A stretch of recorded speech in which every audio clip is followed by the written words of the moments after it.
Hello my dear friends, तो आज हम बात करेंगे क्लास 8 हिस्ट्री का चैप्टर नंबर 8 जिसका नेम है वुमेन कास्ट एंड रिफॉर्म। तो इसके अंदर आज हम बात करने वाले हैं girls begin going to school, मतलब जो गर्ल्स होती है वो भी स्कूल के अंदर जाना स्टार्ट कर देती है। तो इसके पिछले वीडियो के अंदर हमने बहुत सारे पीपल के बारे में जाना था, हमने ईश्वर चंद्र विद्यासागर के बारे में भी जाना था और दयानंद सरस्वती के बारे में भी, और भी बहुत सारे पीपल्स थे जिनको हमने हमारे पिछले सेशन के अंदर पढ़ा था। तो हमने देखा था कि वो सब क्या करते थे, वो सब जो विडोज होती थी उनके फिर से शादी करवाने का काम करते थे।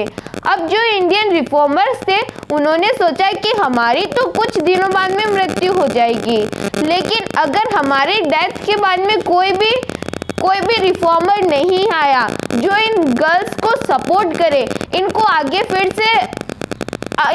फिर से कोई ना कोई अच्छा काम करने के लिए प्रेरित करे, तो अगर ऐसा फ्यूचर के अंदर कोई भी इंडियन रिफॉर्मर नहीं आएगा तो इन गर्ल्स का क्या होगा। तो बाद में उन्होंने क्या किया, उन्होंने गर्ल्स को एजुकेट करना स्टार्ट कर दिया। तो उन्होंने एजुकेट किया गर्ल्स को ताकि वो अपने किसी काम के अंदर सशक्त हो सके, मतलब वो अपना काम कर सके। तो इन्होंने गर्ल्स को एजुकेशन देना स्टार्ट कर दिया। तो जब उन्होंने गर्ल्स को एजुकेट किया तो condition of women can be improve. उन्होंने गर्ल्स को एजुकेट क्यों किया, ताकि जो गर्ल्स है ये इनकी जो है इम्प्रूवमेंट हो सके। तो जैसे गर्ल्स पहले कोई भी काम नहीं करती थी, तो इन्होंने बोला कि गर्ल्स को भी स्कूल के अंदर जाने दो, इन्हें भी एजुकेट करवाओ। तो इन्होंने गर्ल्स को एजुकेशन देने की बात की। Condition of women can be improved. इन्होंने सोचा कि अगर हम गर्ल्स को एजुकेट करेंगे तो इनकी एजुकेशन की इनकी जो कंडीशन है वो इम्प्रूव हो जाएगी, किनकी, वुमेन्स की। तो विद्यासागर इन कैलकाता, जो ईश्वर चंद्र विद्यासागर है, इन्होंने कैलकाता के अंदर एक स्कूल को ओपन किया। एंड मैनी अदर रिफॉर्मर्स, और भी बहुत सारे रिफॉर्मर्स थे जिन्होंने स्कूल्स को इस्टेब्लिश किया था। In Bombay set up schools for girls. Ishwar Chandra Vidyasagar ने तो कैलकाता के अंदर, और बहुत सारे रिफॉर्मर्स थे जिन्होंने बॉम्बे के अंदर स्कूल्स को इस्टेब्लिश किया था गर्ल्स के लिए। लेकिन वहाँ के कुछ पीपल जो थे उन्हें डर बना था, तो फियर अबाउट द स्कूल के बारे में उन्हें डर बना हुआ था। क्या डर बना हुआ था, schools would take girls away from home. वो सोचते थे कि अगर गर्ल्स को हम स्कूल के अंदर भेजेंगे तो गर्ल्स जो है वो घर से बाहर निकलेगी। अब दिखती बात है, अगर उन्हें स्कूल के अंदर जाना है तो वो घर से बाहर तो निकलेगी, ऐसा थोड़ी है कि स्कूल उनके घर के अंदर ही आ जाएगा। तो गर्ल्स जो होती थी, वो जो ज्ञानी लोग होते थे, वो सोचते थे कि गर्ल्स जो है वो घर से बाहर निकलेगी। Prevent them from doing there domestic duties. और अगर जब वो अपने घर से बाहर निकलेगी तो घर का काम कौन करेगा, वो अपने घर की जो डोमेस्टिक ड्यूटीज़ होती है उनसे वो बच जाएंगे। तो schools would take girls away from home. Girls जो है वो अगर स्कूल में जाने के लिए घर से बाहर निकलेंगी। Prevent them from doing there domestic duties, और वो उनकी अपनी डोमेस्टिक ड्यूटीज़, घर के काम करने से वो उनको बचाएगा अगर गर्ल्स स्कूल के अंदर जाएगी तो। They would have to walk from through public places, this would have corrupting influence on them. अब कुछ और ज़्यादा ज्ञानी लोग थे, वो क्या बोलते हैं, they would have to walk through public places.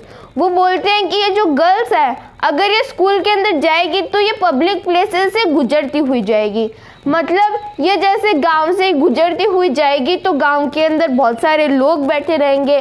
This would have corrupting influence on them, और इसका क्या होगा, इनके बिहेवियर के ऊपर, गर्ल्स के बिहेवियर के ऊपर एक करप्टिंग इन्फ्लुएंस होगा। किनके बिहेवियर पर, गर्ल्स के बिहेवियर पर। तो अगर वो गांव के बीच में से जाएगी तो इनके बिहेवियर पर एक करप्टिंग इन्फ्लुएंस होगा। तो ये सब कुछ वो सोचते थे। तो रिफॉर्मर्स ने सोचा कि अगर हमारी डेथ हो जाएगी तो बाद में इन गर्ल्स को ज़्यादा ताकत कौन देगा, इनको कोई अच्छा काम करने के लिए प्रेरित कौन करेगा। ये जो गर्ल्स होती है ये अपने हर काम के लिए मेल्स के ऊपर डिपेंडेंट होती है, अगर इनको पैसे भी चाहिए होते हैं तो वो मेल से ही मांगती है। तो इनको हमें ऐसी शक्ति देनी होगी कि ये खुद के ऊपर ही डिपेंडेंट रहे, इन्हें अपने घर के मेल्स के ऊपर डिपेंडेंट ना रहना पड़े। तो बाद में रिफॉर्मर्स ने सोचा कि हमें एजुकेशन, गर्ल्स को एजुकेट करना होगा। तो बाद में इन्होंने गर्ल्स की कंडीशन को इम्प्रूव करने के लिए स्कूल्स वगैरह ओपन करना स्टार्ट कर दिया। तो जैसे ईश्वरचंद विद्यासागर ने कलकत्ता के अंदर स्कूल को ओपन किया, और भी बहुत सारे रिफॉर्मर्स थे जिन्होंने बॉम्बे के अंदर स्कूल को ओपन किया था। लेकिन कुछ लोगों को डर बना था। वो लोग क्या सोचते थे कि गर्ल्स जो है वो उनको घर से बाहर निकलना होगा अगर वो स्कूल में जाएंगी तो, और अगर वो घर से बाहर निकलेगी तो जो घर का काम है वो कौन करेगा। ऐसा थोड़ी है कि गर्ल्स ही घर का काम करती है, बॉयज़ भी कर सकते हैं। लेकिन ये ज्ञानी लोग तो यही सोचते थे कि गर्ल्स ही घर का काम करती है। फिर दे वुड हैव, और वो ऐसे सोचेंगे कि ये जो गर्ल्स है इन्हें पब्लिक प्लेसेस से जो है गुजरते हुए निकलना पड़ेगा, तो इनके बिहेवियर के ऊपर एक करप्टिंग इन्फ्लुएंस जो है वो डेवलप होगी। तो most educated women were taught at home by liberal fathers and husband. कुछ जो है गर्ल्स वो एजुकेट होना चाहती थी, मतलब कुछ जो गर्ल्स है वो पढ़ना चाहती थी। तो जब वो पढ़ना चाहती थी, लेकिन ये जो इनके मान लो ये कोई गर्ल है तो ये पढ़ना चाहती है कि मैं पढ़ूंगी, लेकिन इसके जो फादर है वो इसको बोलते हैं कि मैं तुम्हें पढ़ने नहीं दूंगा। तो इसके फादर ने मना कर दिया, लेकिन इस गर्ल ने अपने भाई से पूछा। तो इसका भाई जो था वो एक लिबरल ब्रदर, मान लो ये इसका जो भाई था वो लिबरल ब्रदर था। लिबरल ब्रदर मतलब ये जो बहन है ये अपने भाई को बोलेगी कि भैया आप मुझे पढ़ा दो, तो इसका भाई जो है वो इसको घर के अंदर ही पढ़ा देगा। तो most educated women were taught at home, वो घर के अंदर ही पढ़ती थी। बाय लिबरल फादर और हस्बैंड, या तो उनके फादर पढ़ा देते थे जिन्हें हम लिबरल फादर बोलते हैं, या फिर इनके हस्बैंड पढ़ा देते थे जिन्हें हम लिबरल हस्बैंड बोलते हैं। दिस इज स्टोरी ऑफ राशुंद्रा देवी। तो हम राशुंद्रा देवी की स्टोरी पढ़ते हैं। तो जो राशुंद्रा देवी थी वो एक गर्ल थी, वो भी पढ़ना चाहती थी, लेकिन उसके जो फैमिली के मेंबर्स थे उन्होंने उसको मना कर दिया, बोल दिया कि तुम्हें नहीं पढ़ना है। तो बाद में इसने जो राशुंद्रा देवी थी इन्होंने सोचा कि मैं तो पढ़ूंगी।